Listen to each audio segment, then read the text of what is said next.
Hoy vamos a ver el momento en que se tuerce todo el destino de Irlanda para los católicos y el momento fundacional para los protestantes. La batalla de Boyne, la segunda de las 3 heridas de Irlanda.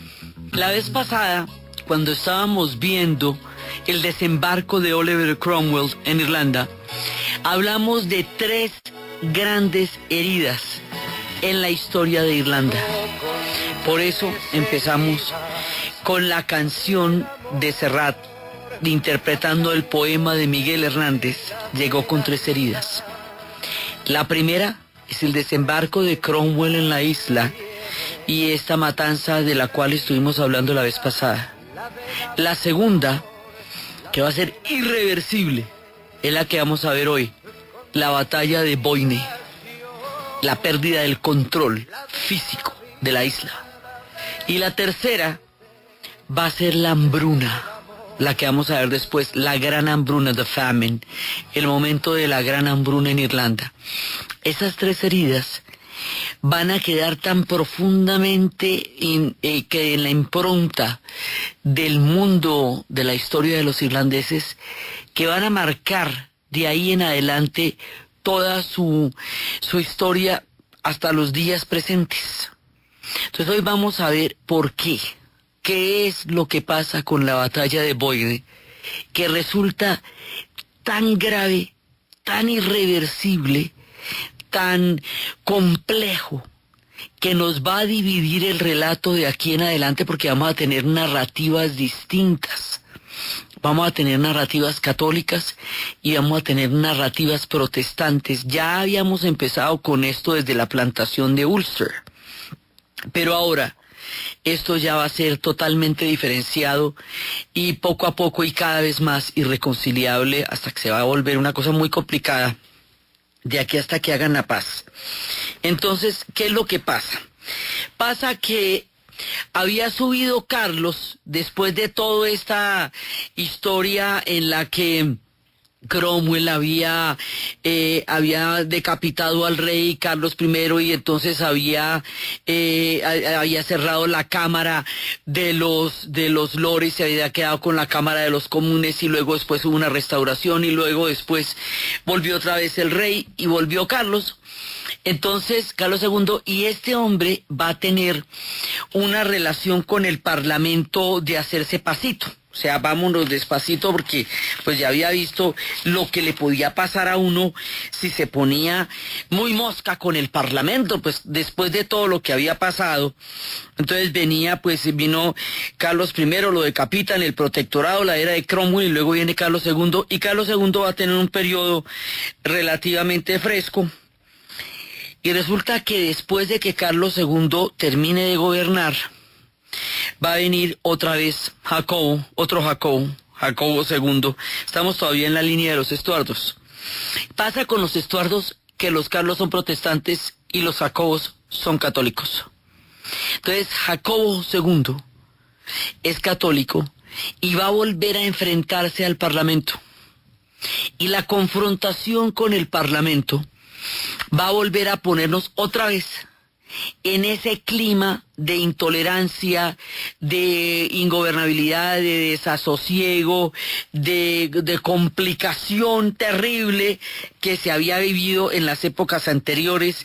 Entonces aquí hay que definir cuál va a ser el gobierno de Inglaterra de una vez por todas y cuál va a ser la relación entre la monarquía y el Parlamento y cuál va a ser el predominio, si va a ser católico o protestante.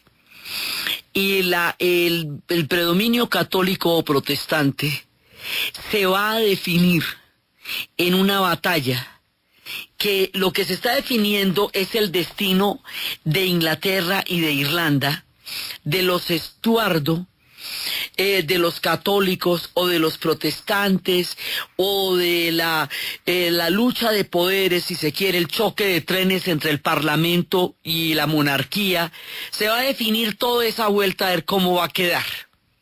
Y esa vuelta se va a definir en un lugar en Irlanda, alrededor del río Boyne, que se va a llamar por el lugar geográfico la batalla de Boyne. Entonces, ¿qué pasa? que en la carta que va a tener el Parlamento para poder reemplazar a Jacobo II es que van a sacarse de la manga un nieto de Carlos I el Decapitado, que es un tipo de la casa, se llama Guillermo de Orange. Ese tipo es protestante, viene de Holanda y nos introduce otra dinastía que la van a oponer a la dinastía de los Estuardo. Entonces, la carta de los protestantes y del Parlamento es un rey que se llama Guillermo de Orange. Y la carta de los católicos es Jacobo II. ¿Y quién va de qué? ¿Y quién va a ganar el predominio? Si los católicos o los protestantes, es lo que se va a definir en esta batalla de una vez por todas. Esa batalla se va a llamar la batalla de Boine. Y en esa batalla se van a enfrentar estas dos fracciones de la historia por la decisión última, por el resultado definitivo. Y resulta que al cabo de esta batalla van a ganar los protestantes. Va a ganar Guillermo de Orange, la casa de Hannover, y va a ganar Guillermo de Orange, y van a ganar los protestantes, y va a perder Jacobo.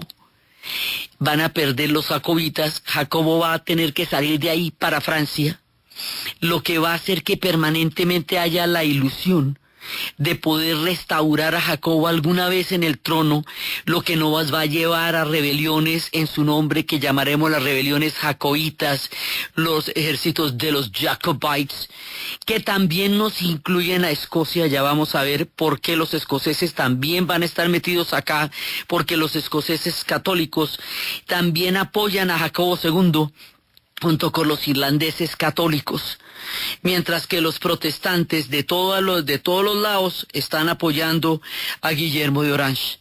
Pero es Guillermo de Orange quien va a ganar. La batalla en sí misma no es que sea la batalla más grande de la historia, no es que sea la batalla más tremenda, pero los resultados de la batalla sí son los más tremendos. El hecho en sí es un hecho, una batalla, pero las consecuencias de esta batalla van a cambiar la historia de Irlanda para siempre. Porque las consecuencias de esta batalla es la pérdida física del control de la isla por parte de los católicos irlandeses. O sea, esto que les ha venido pasando desde hace rato, desde que Inglaterra se metió, que desde Enrique VIII, que después de que con Eduardo, que con María, que muestre para acá, que la iglesia anglicana, que toda esta, digamos, esta sistemática manera como Inglaterra se ha venido haciendo al control, ahorita ya es que directamente lo reduce, porque después de la batalla de Boyne va a venir una cosa que se llaman las leyes penales, y las leyes penales ya es la pérdida total de los derechos de los irlandeses católicos en la propia isla de Irlanda. O sea, de ahí para adelante la van a llevar en la mala y la van a llevar perdida. Entonces, la batalla en los antiguos calendarios era el 1 de julio, pero luego con el calendario juliano va a quedar el 12 de julio de 1690. 12 de julio de 1690, la batalla de Boyne. Esta batalla va a determinar el fin de los derechos de los católicos en Irlanda y va a determinar el comienzo de la era de la prosperidad y del imaginario de la bienaventuranza de los protestantes en la isla de Irlanda. Entonces, para los protestantes, esta batalla es fundacional. Para ellos es una epopeya, para ellos es una gesta, para ellos es una victoria, Para ellos es el momento decisivo en que ellos entran a ser los grandes protagonistas de la historia de Irlanda, los propios, los tremendos, porque de ahí en adelante les va a ir muy bien hasta el punto en que después se va a llamar de la ascendencia protestante, y es que va a crearse una clase aristócrata protestante próspera que va a llegar a tener el control de las tierras, de la economía, del señorío de la isla. Van a quedar muy bien parados después de la batalla de Boyne, y esta situación venturosa y bienaventurada para los protestantes va a ser eternamente motivo de celebración.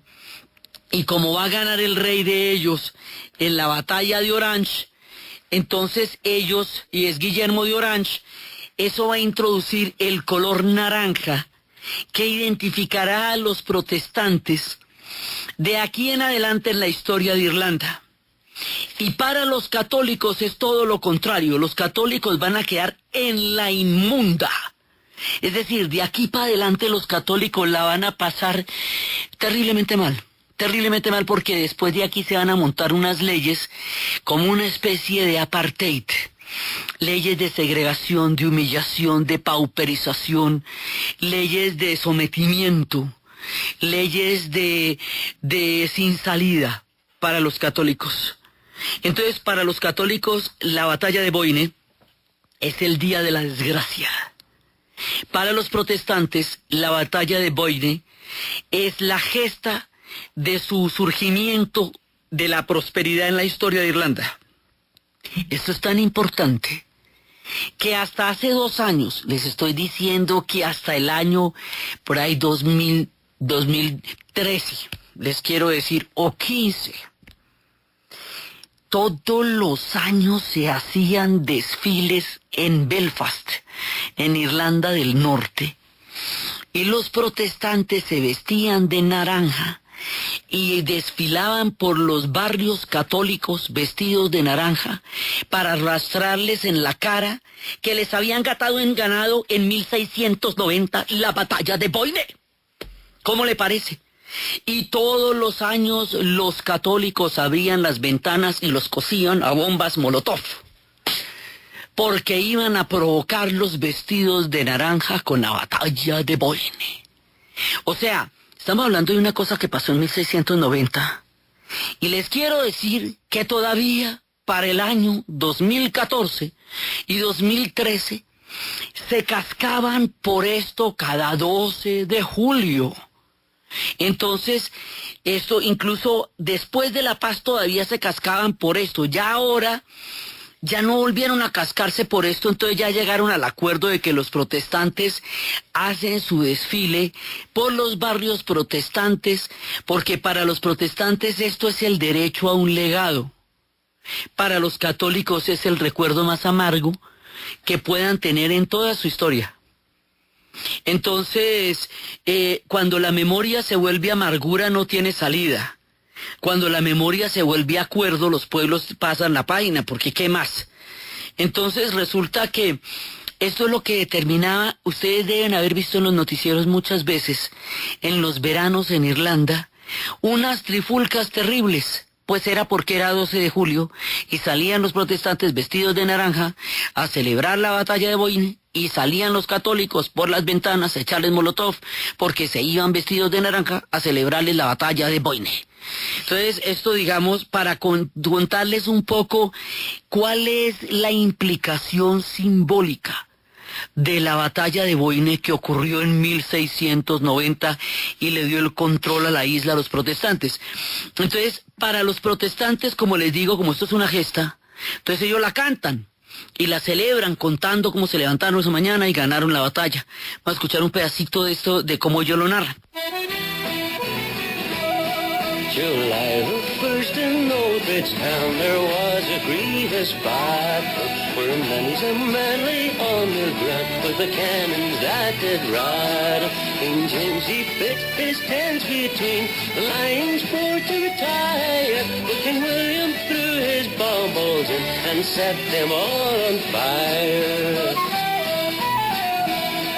The racking raised they vowed revenge upon King William's forces. And oft did cry vehement fleet that they would stop their courses.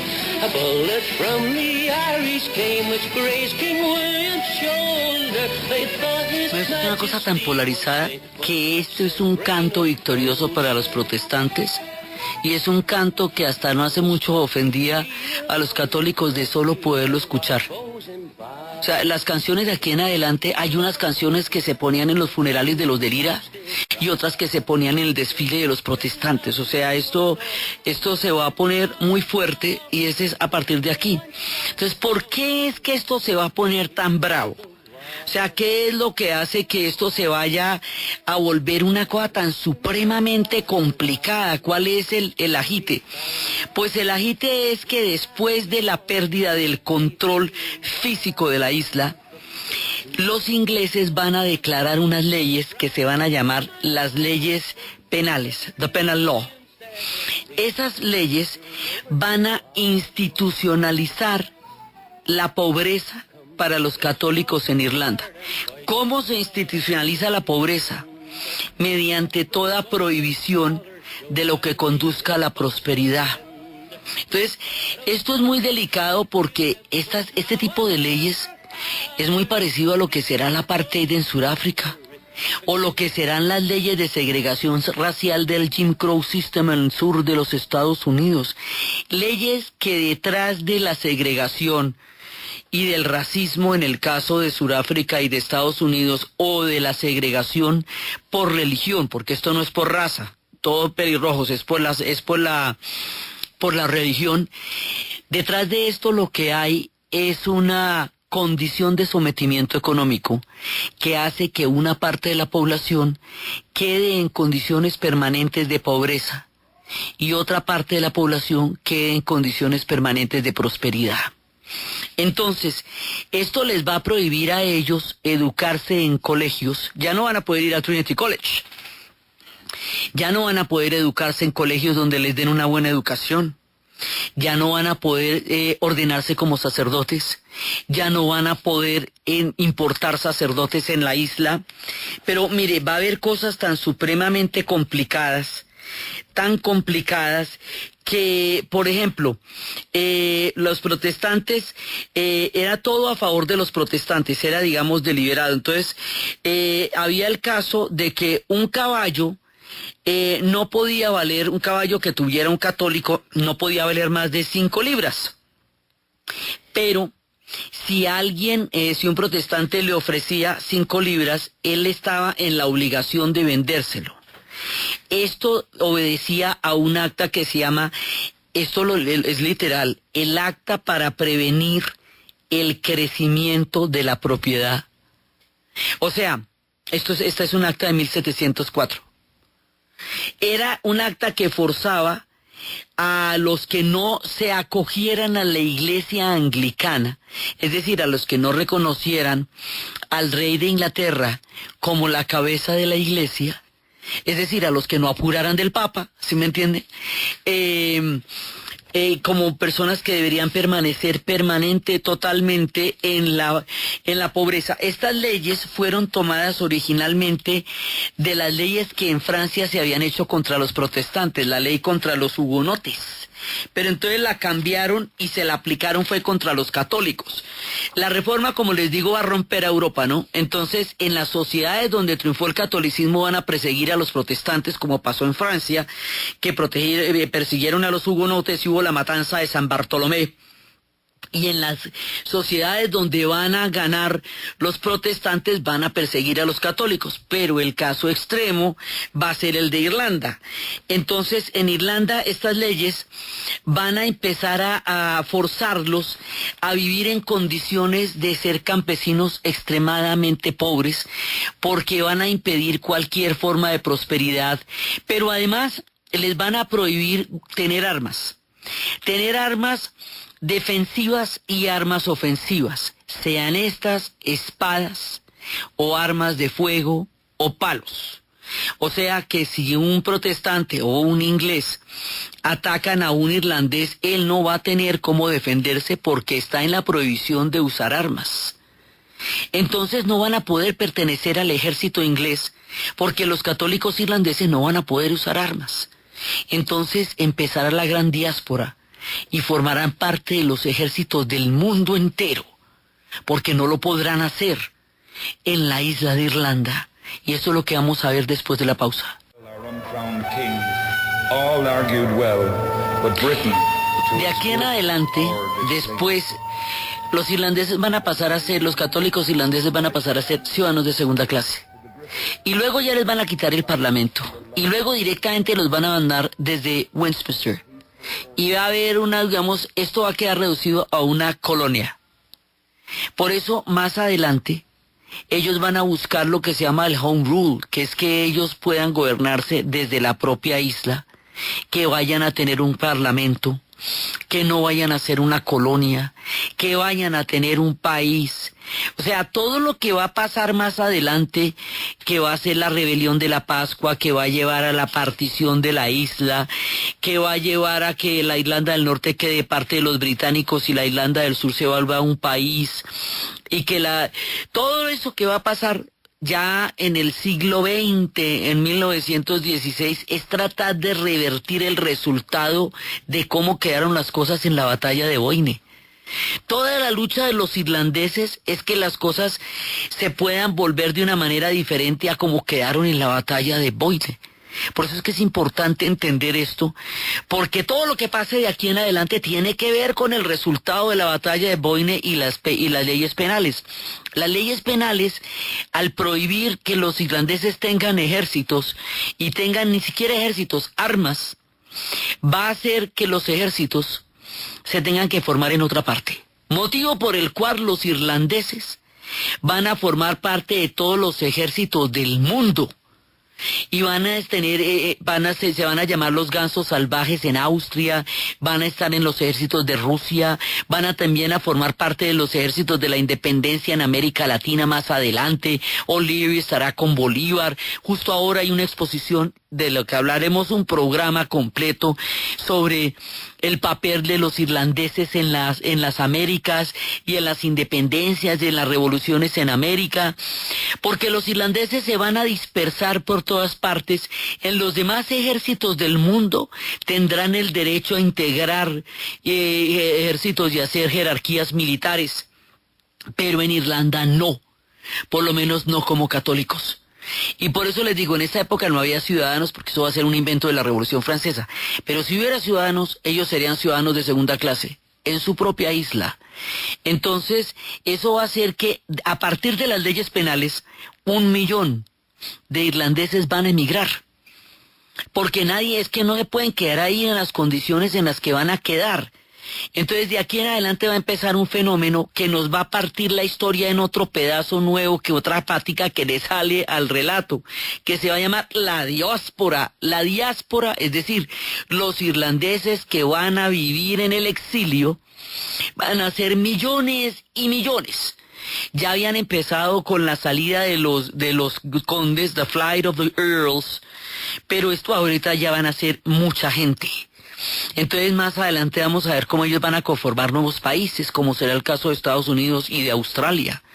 Motivo por el cual el Día de San Patricio se celebra ya prácticamente en el mundo entero, de la cantidad de irlandeses que hay en todo lado. Entonces, ellos van a estar en todas partes. Después vamos a ver el papel de ellos en las Américas. Como les digo, vamos a contar, y ahorita hay una exposición contando esto, de cómo es que ellos... de cómo ahorita en el Archivo Nacional las están dando, ya acá y la quitan, de cómo es que ellos intervienen también se meten en todas partes, porque en el único lugar donde no pueden estar es allá. Todos los irlandeses que salen de la isla les va bien, prosperan, serán grandes escritores, grandes intelectuales, grandes militares, pero los que se quedan en la isla se mueren de hambre y pasan en las condiciones más difíciles, porque cómo quedaron las cosas después de las leyes penales, después del resultado de la batalla de Boyne, para ellos la vida se vuelve una cosa muy difícil. Entonces, vea cómo era difícil que los mismos protestantes privilegiados se quejan de la situación de los católicos. William Molyneux, crítico, filósofo anglicano irlandés, expuso, decía que la exposición del caso del sometimiento de Irlanda por las leyes del Parlamento. Jonathan Swift, uno de los grandes escritores irlandeses, él es protestante, él es el autor de Los viajes de Gulliver. Los viajes de Gulliver en realidad es una sátira política sumamente aguda a la política de su época. Que eso es todo menos una historia de niños. Eso es una historia de cómo en el país de los enanos y en el país de los gigantes y en la manera como estaban destinadas las ciudades y organizadas las sociedades, Gulliver y todo lo que va a pasar, él lo que va a hacer es de realizar una sátira completamente mordaz, terrible de la época. Esto es una perspectiva política de lo que pasó. A alguien después se le ocurrió que eso era una historia para niños. Eso no es una historia para niños. O Gulliver en el país de los enanos es una historia política de la época en la que vivió Jonathan Swift.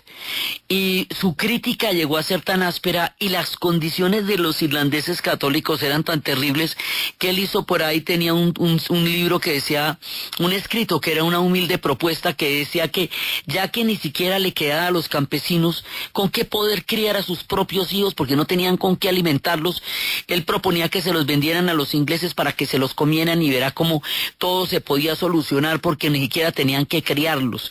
Era una manera brutal de describir la situación de los campesinos católicos irlandeses como quedaron en la isla. Y después de eso viene toda la persecución de su cultura, porque a esto se le va a añadir la imposición de la lengua inglesa, de la cultura inglesa, de la religión, la persecución del gaélico. Pero mientras esto estaba pasando en Irlanda, otro tanto está pasando en Escocia. Con 50 años más o menos de diferencia entre la batalla de Boyne, va a haber otra batalla en Escocia que se va a llamar la batalla de Culloden. La batalla de Culloden va a ser en 1746. Esa batalla es donde van a morir todos los clanes escoceses de la Tierra Alta, los Highlanders. Todas las historias que hemos escuchado de los Highlanders y el relato de esta chica inglesa que toca una piedra y queda atrapada 200 años antes en la Highland, que se llama Outlander, la historia de Clare. Todo eso es la historia de los clanes, los MacLeod, los McIntyre, los MacLeod, toda esta gente. Ellos eran católicos, eran jacobitas, hablaban gaélico, buscaban la restauración del rey Estuardo, del rey Jacobo II. Habíamos visto que esos jacobitas escoceses y los católicos irlandeses tienen una causa común, y es la restauración de un rey católico y de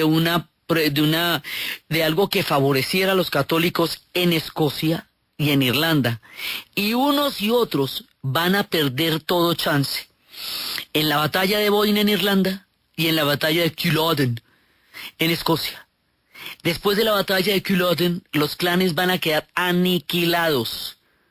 Y lo mismo, se les va a prohibir hablar gaélico, se les va a prohibir la falda escocesa que se llama el kilt, se les va a prohibir la gaita, se les va a prohibir su cultura, como a los irlandeses se les prohibió la suya. Van a tener que emigrar en grandes cantidades, se van a ir para el Caribe, se van a ir por el mundo entero. Por eso hay tanto Mac regado por tantos lados y tanto O. Acuérdense que el O con coma, esos son los irlandeses. O'Riordan, O'Donnell, O'Brien, esos son los irlandeses por el mundo. Y los MacLeod, McIntyre, MacLeod, esos son los escoceses regados por el mundo. Unos y otros perdieron la batalla de existencia en sus propias tierras y tuvieron que salir. Entonces ellos se van por el mundo entero derrotados, y los escoceses, esos sí ni siquiera tienen un mar de por medio, ¿me entiendes? Esos quedan en la misma mera isla donde queda Inglaterra, y en la parte baja de las tierras bajas están los escoceses protestantes que llamamos presbiterianos, que se van a aliar con los ingleses y también van a quedar en condición de prosperidad y todo. ¿Cómo le va a pasar a los protestantes en Irlanda, y aquí es cuando la cosa se nos vuelve entre católicos y protestantes en todos lados. Entonces, estos escoceses, en alguna parte, con la batalla perdida, entrarán a formar parte de los ejércitos ingleses más adelante, porque ¿qué más hacen? Pero esto es tan grave que inclusive en la batalla de Waterloo, todavía en plena batalla, Wellington no sabía si los destacamentos escoceses iban a ser leales a Napoleón o a él, o a Wellington, los ingleses. Eso todavía no estaba claro, porque el rey cuando pierde la batalla se va para Francia, y Francia va a apoyar permanentemente a los jacobitas, a ver si en algún momento se puede restaurar, hasta que toda la posibilidad de restauración ya se va a perder en Culloden, con la batalla de Culloden. Ya todo estará perdido para todos. Y ahí ya será el fin de los Estuardo, porque ya no será posible, y él nunca volverá a las islas. Y en el imaginario de los escoceses de la Highland, un mundo perdido, altivo, que fue para ellos su más grande dignidad nacional, y que también había sido suyo durante más de 1000 años, como fue el de los escoceses, se pierde en la batalla de Culloden. Y también ellos cantan estas historias de los mundos perdidos de los tiempos de la Highland.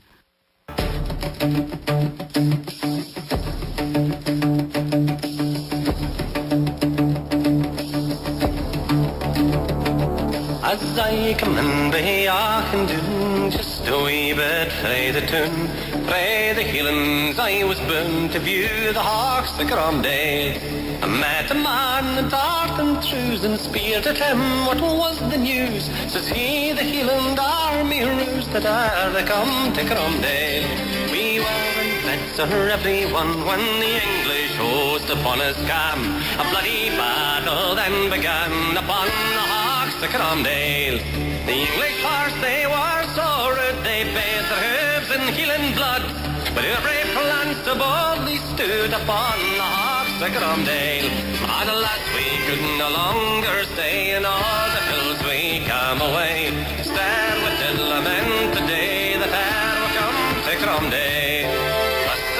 Y están los escoceses contando sus batallas contra los ingleses. Entonces los escoceses crean también su propio imaginario, que es el de Corazón Valiente, el de Braveheart, el de Jack Bruce.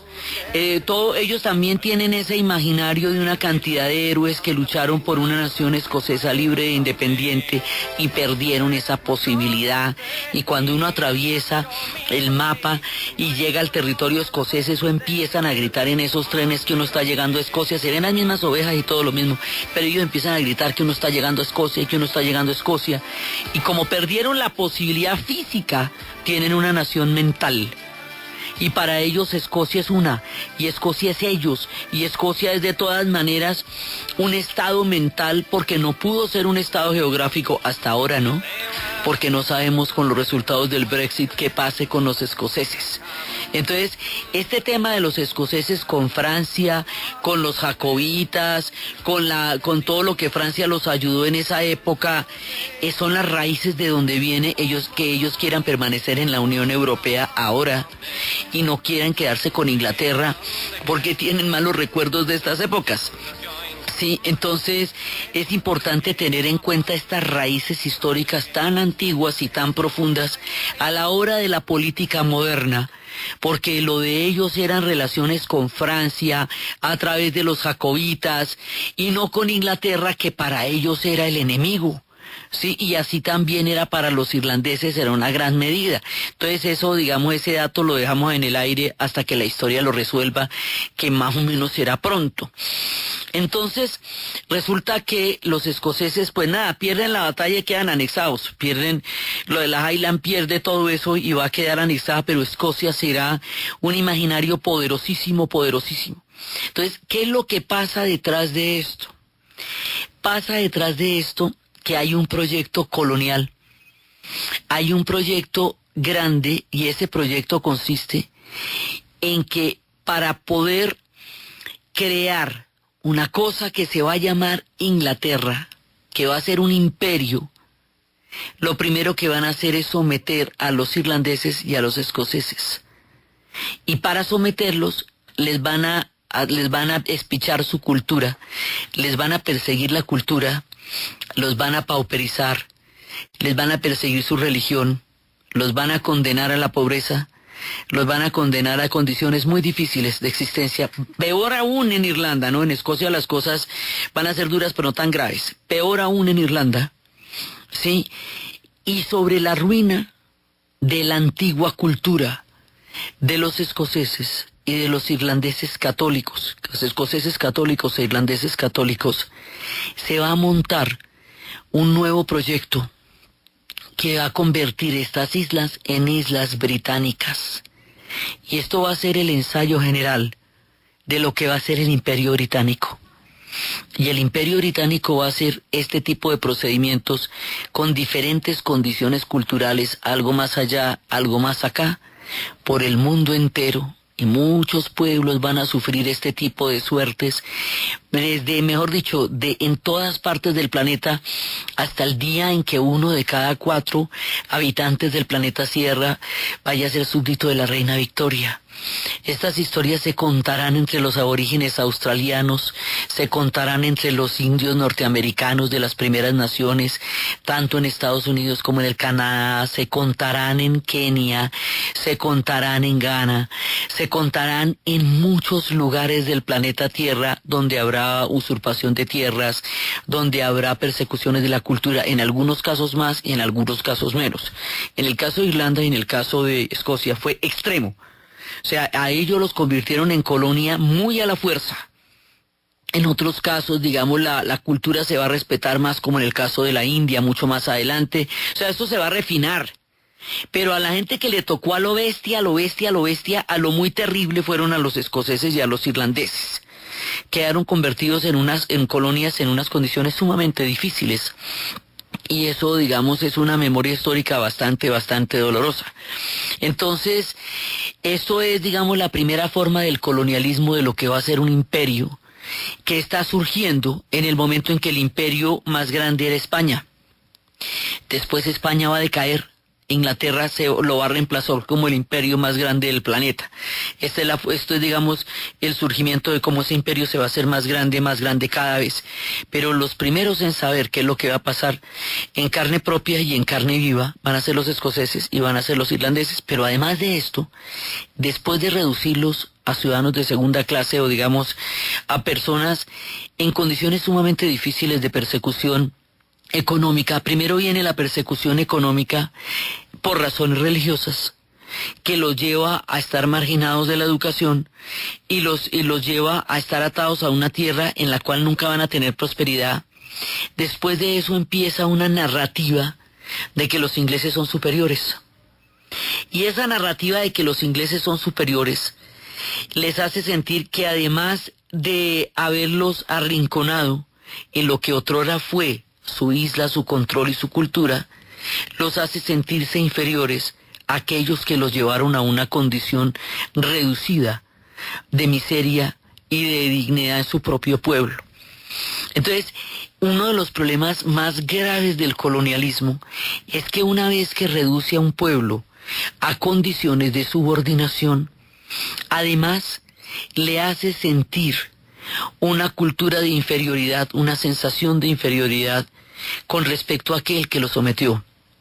Por eso es que el colonialismo es tan complejo, porque no solamente es económico, porque no solamente es religioso, como en este caso, sino que también va a ser cultural, porque de ahí en adelante van a montar toda una película de que los ingleses, esto lo hablan en un libro que se llama La invención de Irlanda, y es un análisis que hacen los mismos irlandeses, donde ellos dicen, ahí es que se inventan la historia de que los ingleses son flemáticos y controlados y racionales, y que los irlandeses son alborotados, guerreros, rebeldes e indómitos, y que los ingleses son sistemáticos y seres de logros y de prosperidades, y que los irlandeses son pobres y permanentemente en rebeliones.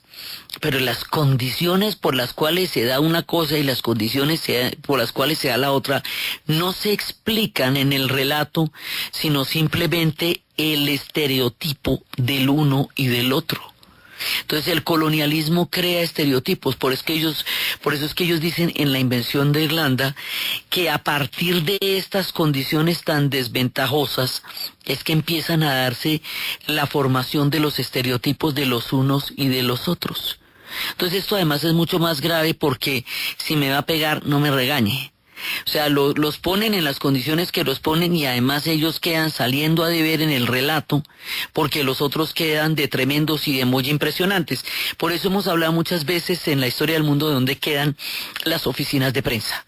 Si usted está contando esta historia desde los protestantes terminan esta historia en unas excelentes condiciones en Irlanda y empieza su etapa de ascenso, prosperidad y formación de una clase aristocrática. Si usted está contando esta historia desde Inglaterra, se consolida el imperio y lo primero que va a pasar es que estas se van a convertir en las Islas Británicas. Y esa es como la primera parte de lo que los va a llevar a ser un imperio. Si usted está contando esta historia desde Irlanda, desde la Irlanda católica, todo se perdió. De aquí para adelante lo que les va a tocar es empezar a recuperar, tanto en la nación mental como física, lo que un día fueron. Y aquí es donde comienza toda esa larga lucha de ellos por volver a los lugares donde algún día ocupaban en la historia de su propia isla, y esos son los orígenes del conflicto, como se va a ver. Después habrá historias de hambre que van a ser las cosas mucho más graves, que será la tercera herida.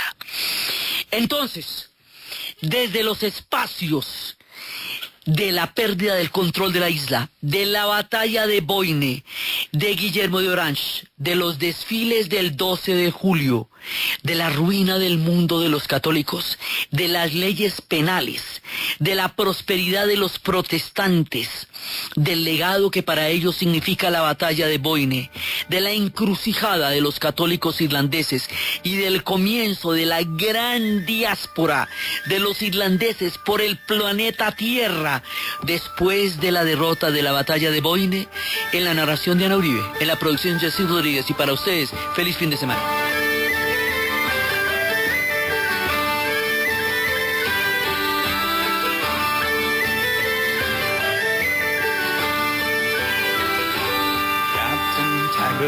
Took the field with his men as hard as steel, and we drove the bloody rebels to the sea.